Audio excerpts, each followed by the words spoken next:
Olá pessoal, aqui é o professor Juliano de Física. Eu vou acompanhar vocês nesse curso e a partir dessa aula inicial de Introdução à Física até a última aula, ok? Então vamos dar uma olhadinha agora na primeira aula. Vamos lá, aula inicial. Bom, a física é uma ciência muito antiga, pessoal, e muito conhecimento foi produzido durante todos esses milhares de anos que se passaram. Eles foram sendo reorganizados, eles foram sendo colocados em determinadas áreas, e as principais áreas eu vou mostrar agora para vocês. Sem dúvida, a mecânica é uma grande área da física, a maior delas, a mais cobrada em vestibular e no Enem também, ok? A mecânica estuda o movimento dos corpos e as condições de equilíbrio, basicamente isso. Seguido, eletricidade, uma grande área também, dividida em duas, em eletrostática e eletrodinâmica. A eletrodinâmica, a gente precisa ter uma atenção especial, porque o Enem e também os vestibulares de todo o Brasil costumam cobrar bastante esse assunto.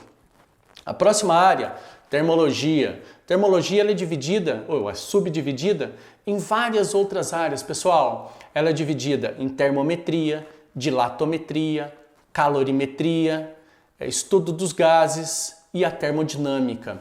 É uma área muito importante e que também é muito cobrada no Enem, beleza? A próxima área, óptica geométrica, nos últimos anos elas também vem sendo bem cobrada. No Enem sempre aparece uma questãozinha, a gente tem que ficar ligado em relação à formação das imagens. A óptica geométrica, ela estuda a formação da imagem em um sistema óptico, beleza? Basicamente é isso, todos os elementos que envolvem a óptica geométrica são para estudar essa formação da imagem, ok? A gente também tem a ondulatória e o objeto de estudo da ondulatória são as ondas, os comportamentos das ondas, como elas são formadas. Isso é super importante, principalmente nesse ano que muita polêmica surgiu a respeito da tecnologia 5G e os testes que fizeram com essas ondas e que com certeza vai ser explorado nesses vestibulares e no Enem. A gente também tem o eletromagnetismo. O eletromagnetismo ele é super importante, é quando a corrente elétrica ela produz um efeito magnético, ou seja, a corrente elétrica produzindo campo magnético e que tem muita aplicação no dia a dia nosso. E a última área, física moderna, pouco cobrada. Paulatinamente esse assunto está sendo inserido nos grandes vestibulares, nos melhores vestibulares do Brasil e envolve basicamente a física quântica e a relatividade. Ok? Então todos esses assuntos a gente vai estudar aqui nesse curso de Física. Iniciaremos com uma aula introdutória a respeito de alguns assuntos iniciais da física, como esse, por exemplo, uma introdução à física.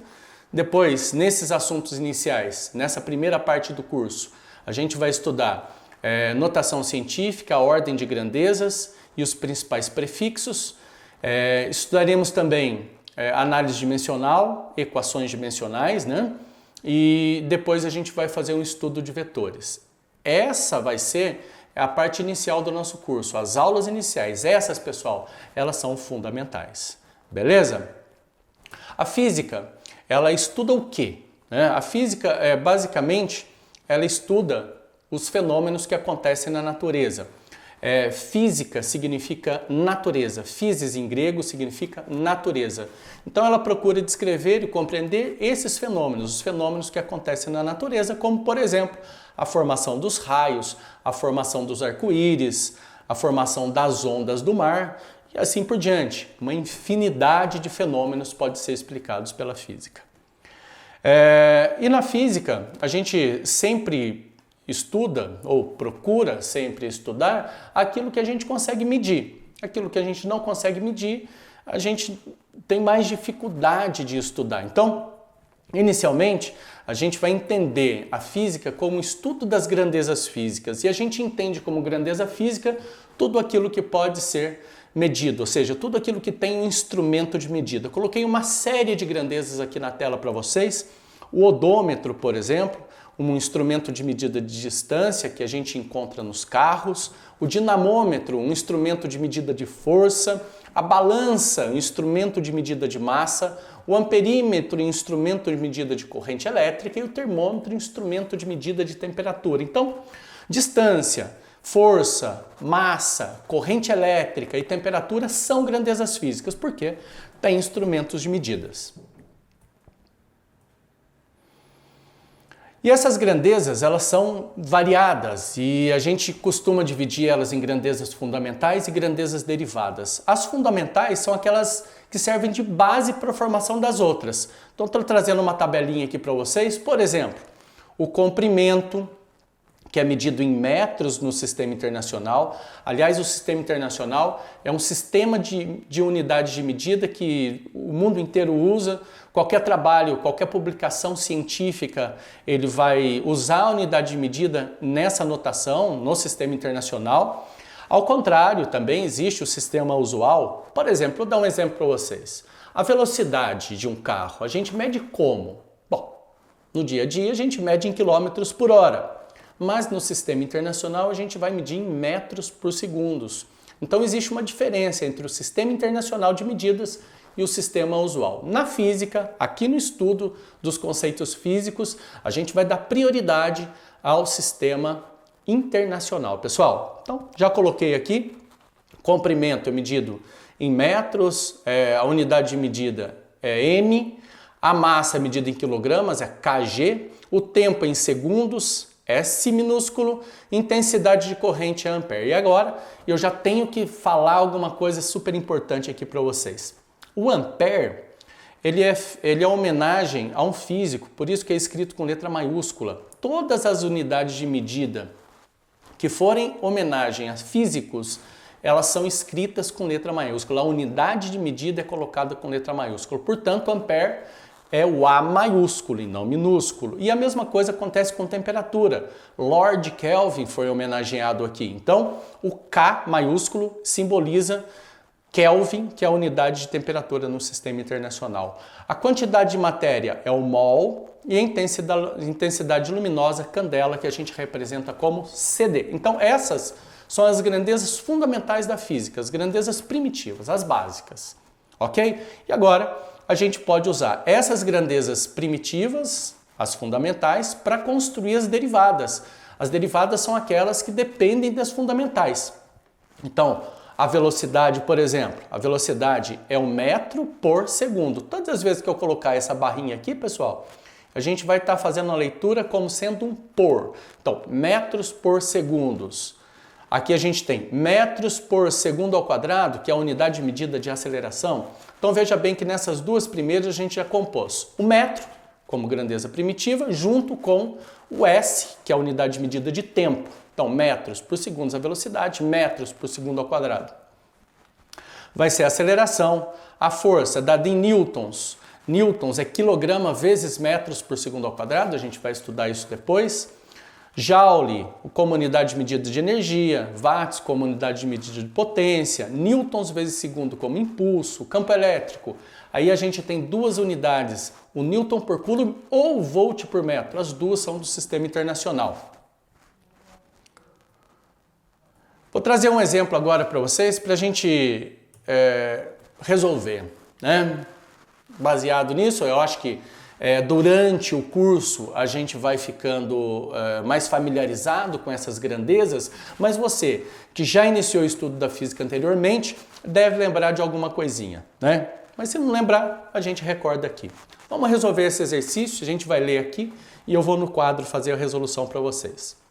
Em um gás ideal, o produto da pressão pelo volume dividido pela temperatura tem, no Sistema Internacional, unidade de medida D. Então ele deixou bem claro aqui, ele quer o produto da pressão pelo volume e tudo isso dividido pela temperatura. Ele quer saber o que resulta essa unidade de medida. Beleza, pessoal? Então vamos lá para o quadro agora, vamos resolver esse exercício.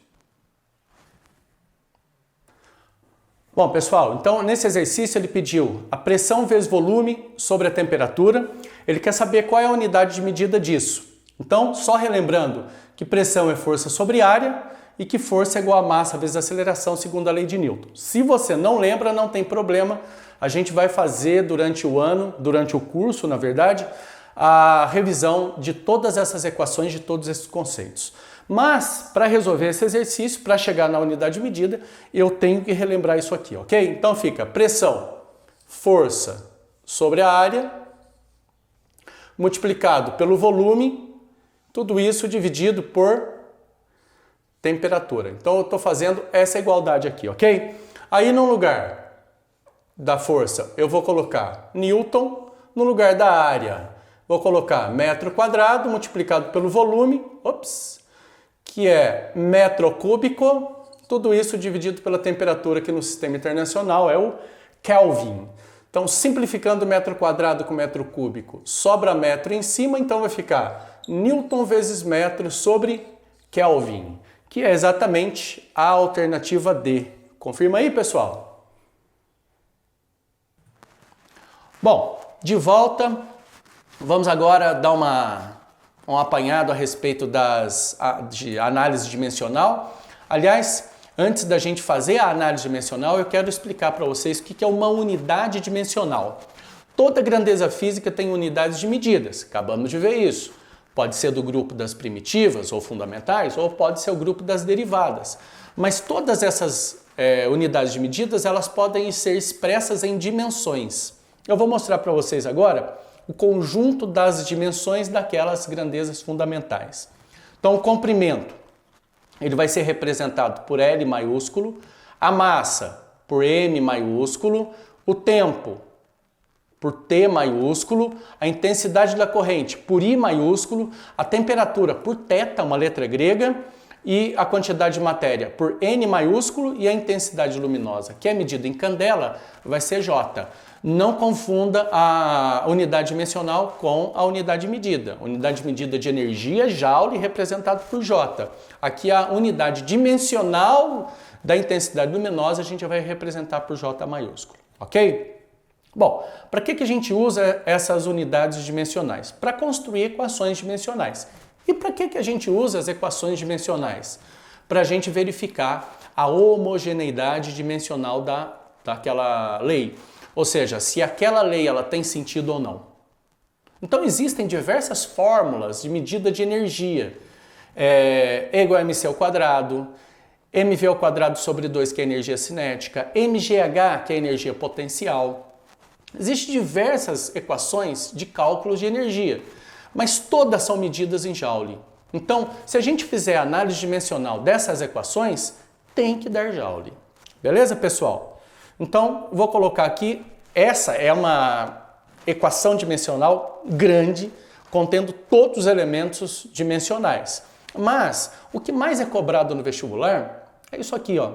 São as grandezas, as mais usadas são as grandezas da mecânica. Então, uma equação dimensional representada por G, esse aqui, ó, vai ser L vezes M vezes T. E esses expoentes aqui representam quantas vezes elas participam daquela análise, daquela equação, ok? Então, essa aqui é a específica da mecânica. Nessa ordem, pessoal, vamos resolver um exercício e vamos ver como é que a gente pode fazer para resolvê-lo. Vamos lá. Exemplo. Para efeito de análise dimensional das grandezas físicas, são consideradas como fundamentais no Sistema Internacional de Unidades a massa, o comprimento e o tempo. Então ele já traz aí para vocês qual vai ser cada uma das unidades dimensionais. Ao se estudar o comportamento dos elétrons no efeito fotoelétrico, aliás, efeito fotoelétrico é um efeito quântico, a expressão E igual a HF, que é igual a U, é a que relaciona a energia cinética máxima de emissão dos elétrons. Bom, você não precisa saber o que é efeito fotoelétrico, basta saber que aquela equação calcula a energia. E você sabe que é medida em Joule. Com a função trabalho U0, com uma frequência de radiação F e a constante de Planck H. Com base nas informações dadas, é correto afirmar que a constante de Planck tem as dimensões. Bom, a gente vai ter que fazer um punhado de coisa antes de resolver. Então eu vou fazer lá no quadro que fica melhor para a gente. Vamos lá, pessoal? Vamos no quadro. Seguinte, pessoal, essa questão é uma questão de análise dimensional. Ele pede para a gente encontrar a dimensão da constante de Planck. Se você olhar nas alternativas, está em função de n, que seria a dimensão de massa, L, dimensão de comprimento, e T, maiúsculo, Tzão, dimensão de tempo. Beleza? Então, o que eu vou ter que fazer é escrever a constante de Planck em termos dessas dimensões. Para isso, a gente vai partir da formulinha que ele me deu, E igual a HF. Você não precisa decorar, não precisa memorizar essa equação porque ele forneceu. E aí, só colocando entre colchetes aqui essas grandezas, só para indicar que a gente vai estar trabalhando aqui com a unidade de medida. Então, colocou entre colchetes, vai falar de unidade de medida, ok? Então, vamos lá. A energia, ela pode ser calculada por diversas equações, como eu já falei para vocês, e você pode, por exemplo, usar a equação da energia cinética, mv² sobre 2. E aí, a unidade de medida dela seria quilogramas vezes metros por segundo ao quadrado. O 2 você não coloca porque não tem unidade de medida. Dando uma ajeitadinha aqui vai ficar quilogramas vezes metro quadrado sobre segundo ao quadrado. Porque eu tenho que elevar os 2 ao quadrado, pessoal. E a outra grandeza envolvida, além da energia, é a frequência. E a frequência, pessoal, ela nada mais é do que o inverso do período. O período é tempo. Então a gente vai calcular isso aqui, deixa eu colocar aqui embaixo, a frequência tem a unidade de medida que vai ser 1 sobre o tempo, ou seja, 1 sobre o segundo. Então eu vou pegar essas unidades de medidas aqui, essa da energia e essa da frequência, e vou substituir aqui. Então vai ficar assim, ó. Estou fora do vídeo aqui, mas dá para enxergar, né? Então vai ficar quilogramas vezes metro quadrado segundo quadrado, tudo isso igual à unidade de medida de H, que vai ser 1 sobre S para a frequência. E aí a gente pode simplificar aqui, ó, 1 dos segundos, que é tal quadrado, posso simplificar com esse. E aí vai ficar quilogramas vezes metros quadrados sobre segundo. Essa é a unidade de medida do H. Pessoal, não foi isso que ele pediu. Ele quer as dimensões, né? Então isso aqui poderia ser escrito de uma maneira diferente. Você está vendo que é quilograma vezes metro quadrado sobre segundo embaixo. E eu posso colocar o segundo que está embaixo, eu posso colocar em cima, escrevendo assim, ó, quilogramas metro quadrado multiplicado por segundo ao menos 1. Então o segundo ficou com expoente 1, vou mandar ele para cima, vai inverter o sinal do expoente. Ele não pediu isso, como eu falei para vocês, ele pediu a dimensão do H. Então vai ficar assim, ó, H igual. O primeiro aqui é massa e mão, o segundo é o comprimento que está ao quadrado e o tempo que está elevado a menos 1. Então se você olhar as alternativas aí, você vai verificar que a alternativa correta é a alternativa C. Beleza? Então é um exercício que realmente é um pouco complexo, porque você precisa conhecer várias equações, mas como eu disse para vocês, o importante é o processo, a gente vai durante o ano fazendo uma recordação dessas equações, ok? Bom pessoal, é isso aí. Essa é a primeira aula do nosso curso de Física, Introdução à Física. Espero que vocês tenham gostado. Se gostou, compartilha, indique para os amigos, dê um joinha aí no nosso vídeo e se tiver alguma dúvida, deixa nos comentários, beleza? Então um abraço para vocês e até a próxima aula. Tchau, tchau.